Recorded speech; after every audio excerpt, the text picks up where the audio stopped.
पीक विमा नुकसान भरपाईसाठी शिवसेनेतर्फे जिल्हाधिकाऱ्यांना निवेदन। परभणी जिल्ह्यातील शेतकऱ्यांना प्रधानमंत्री पीक विमा योजनेअंतर्गत ICICI लोंबार्ड कंपनीने अजूनही नुकसान भरपाई दिली नाही। या विरोधात शिवसेनेच्या वतीने जिल्हाध्यक्ष आनंद शेषरावजी भरोसे यांच्या नेतृत्वाखाली जिल्हाधिकाऱ्यांना निवेदन देण्यात आले। शेतकऱ्यांचे मोठे नुकसान होऊनही विमा कंपनीकडून वेळकाढूपणा केला जात आहे। 20 जून 2024 नंतर झालेल्या अतिवृष्टीमुळे पीक खरबाडली इम्पॅक्टेड झाले, मात्र त्याचे पंचनामे होऊनही अद्याप नुकसान भरपाई मिळालेली नाही। या पार्श्वभूमीवर शेतकऱ्यांना तात्काळ विमा भरपाई देण्यात यावी, अन्यथा तीव्र आंदोलन करण्यात येईल असा इशारा निवेदनात देण्यात आला आहे।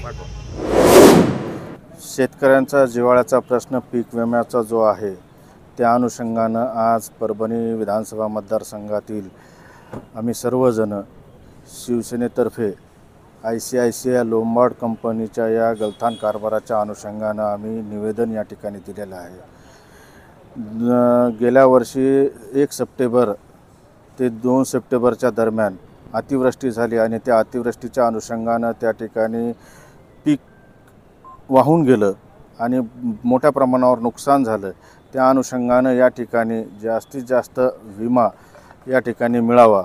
माननीय आमदार राजेश विटेकर यांनी जी मागणी केलेली होती ती 19 आणि 20 सप्टेंबरच्या अनुषंगानं त्या ठिकाणी विधानभवनामध्ये ती मान्य झाली। पण आज परभणी विधानसभा मतदारसंघामध्ये जे 4 मंडळ आहेत, परभणी तालुक्यामधले जे 10 मंडळ आहेत त्या 10 मंडळाला 1 रुपयासुद्धा या ठिकाणी विमा प्राप्त झालेला नाही आहे। त्या अनुषंगाचं या ठिकाणी निवेदन माननीय जिल्हाधिकारी यांना दिलेलं आहे। ॲडिशनल कलेक्टर साहेब काळे साहेब यांनी त्या निवेदनावर चर्चा करून मंगळवारी त्या अनुषंगाची बैठक या कंपनीसोबत लावलेली आहे।